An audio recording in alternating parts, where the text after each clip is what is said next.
dans le prochain épisode d'Ici tout commence. Tandis que Théo apprend une nouvelle bouleversante, Alban fait face à plusieurs humiliations à l'hôtel Beaumont. Au pop-up, la guerre des couples fait rage.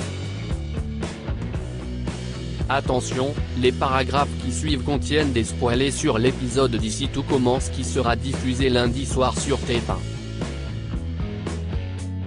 Si vous ne voulez rien savoir, ne lisez pas ce qui suit. Lundi 18 juillet dans Ici tout commence. Célia fait ses adieux à Théo avant de partir à Paris au petit déjeuner. Tous les membres de la famille Tessier, à l'exception d'Axel, stressent en attendant les résultats du Vatel. C'est alors que Théo reçoit l'appel tant attendu, le double A a bel et bien obtenu le prix. Les Tessier explosent de joie tandis que Théo, lui, n'a pas vraiment l'air de réaliser. Un peu plus tard, Tessier rejoint Théo dans la cour de l'Institut et le félicite. Ce prix, il le mérite vraiment. Théo confie alors à son père qu'il a toujours voulu faire comme lui depuis tout petit, malgré le fait qu'il avait honte de lui. Emmanuel lui assure que cela n'a jamais été le cas. S'il l'a bousculé, c'est parce qu'il avait vu son potentiel et qu'il voulait qu'il soit le meilleur. Et aujourd'hui, Tessier peut enfin montrer à son fils combien il est fier de lui. Il n'est d'ailleurs pas le seul car les élèves de l'école et Clotilde ont réservé une petite fête improvisée pour Théo au double A. En parallèle, Charlène tente de réconforter Louis. Elle est certaine qu'il aura le prix Vatel un jour. Elle ajoute qu'il devrait peut-être songer à réfléchir à son avenir hors de l'Institut. Mais le fils Guino a déjà une idée, il veut que Charlène et lui se fassent connaître sur les réseaux sociaux afin de devenir le couple que tout le monde envie. Théo, de son côté, est perdu. Il confie à Axel qu'il ne comprend pas pourquoi Célia est partie sans prévenir et qu'il n'arrive pas à savoir s'ils sont encore ensemble ou pas. Leur discussion est interrompue par l'arrivée inattendue de Célia. Axel s'équipe pour laisser le couple parler. Célia avoue à Théo qu'elle était en réalité avec ses grands-parents à Nîmes et qu'elle est revenue parce qu'elle ne voulait pas partir de la sorte.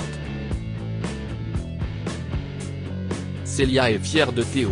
Elle sait que ce prix, et le fait d'être chef référent du double A, c'est ce qui le rendra heureux au fond. Et elle veut qu'il soit heureux. Avec ou sans elle. Théo suggère d'essayer une relation à distance, mais Célia pense que ça ne marcherait pas. Ils sont trop intenses pour vivre les choses à moitié. La jeune femme jure à Théo qu'elle a vécu sa meilleure histoire avec lui. Mais maintenant il doit se concentrer sur ses envies. Et elle sur sa vie à Paris. Comprenant que Célia part à Paris dans 2 heures, Théo compte bien profiter du temps qui lui reste avec elle et lui prend la main avant de l'emmener avec lui. Alban subit plusieurs humiliations à l'hôtel Beaumont. À l'hôtel Beaumont, le chef de l'Obel annonce à Alban qu'il a décidé de la basculer au poste d'intendant, étant donné que l'établissement sera à l'arrêt pendant le championnat. Alban se sent humilié une fois de plus. Il n'a toujours pas avalé d'être rétrogradé de chef pâtissier à second. Pour lui, si est-il la goutte d'eau. De l'Obel lui assure qu'il ne compte pas le licencier pour autant mais déplore que rien ne convienne jamais à Alban, quoi qu'il lui propose. À la plage, Anaïs va à la rencontre de Swan, le second de la chef Cardonnet, afin de faire connaissance. Leur discussion est cependant interrompue par l'arrivée du chef de Mire et de Ruben, son second. Ils sont arrivés à l'hôtel depuis 1 heure et ont cherché Anaïs partout. Gênée, la jeune femme, qui ne pensait pas qu'il allait débarquer si tôt, se dépêche de rentrer se changer pour être opérationnelle. En cuisine, Anaïs peine à suivre la cadence. Elle est quelque peu dépassée et ne fait pas une très bonne première impression à Ruben. Anaïs déplore auprès du chef de Mire que Ruben ne soit pas plus loquace. Elle pense que la communication est importante. Mais le chef de Mire lui promet que Ruben est un excellent second et lui conseille de respecter la hiérarchie et de faire confiance au jeune homme. Tessier, Salomé et Enzo arrivent à l'hôtel Beaumont. Emmanuel tombe sur Alban, avec qui il a été apprenti il y a longtemps, et ne perd pas une occasion de l'humilier. Sur un ton méprisant, il explique à ses élèves qu'Alban était chef pâtissière avant de se faire doubler par Noémie et rétrogradé au poste d'intendant. Salomé et Swan essaient de valoriser le poste d'intendant, mais rien n'y fait. Tessier continue d'enfoncer son ancien camarade en ajoutant qu'à l'époque Alban était persuadé d'avoir du génie. Plus tard, sur la plage, Anaïs présente Salomé à Swan. Sans les prévenir, le second de Cardonnet prend une photo d'un moment de complicité entre les deux amis. Il a trouvé ce moment très mignon et n'a pas pu s'en empêcher.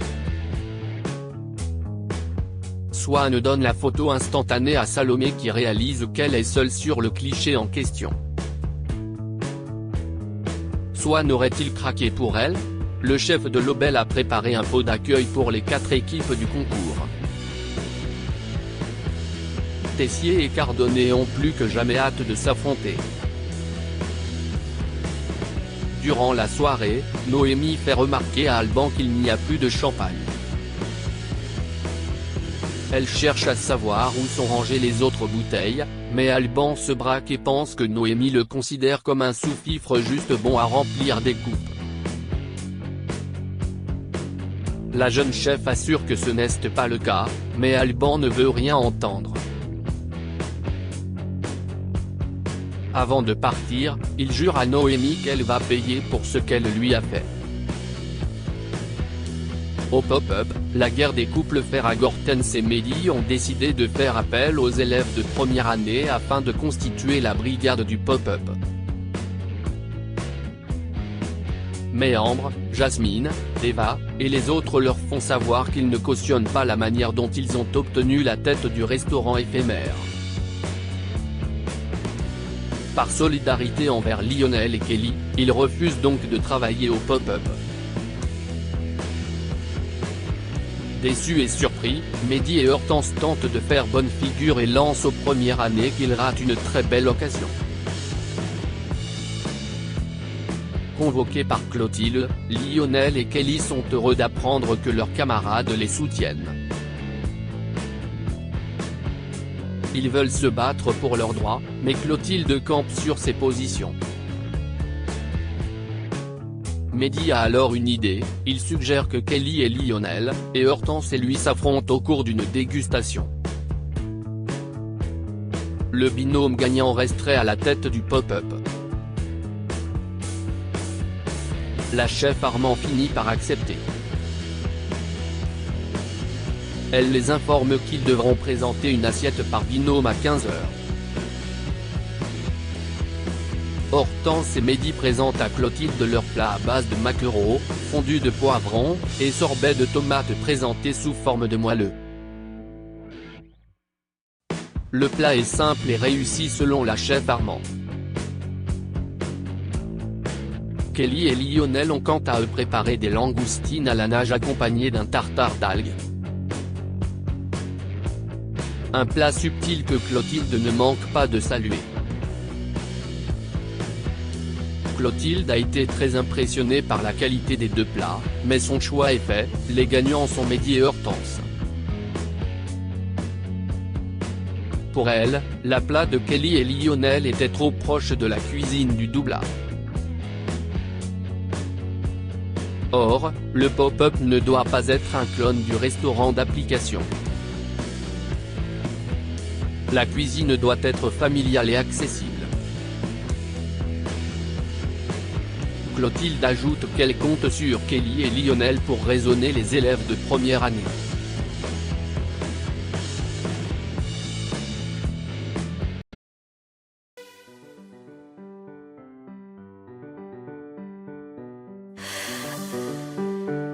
The man I love just had a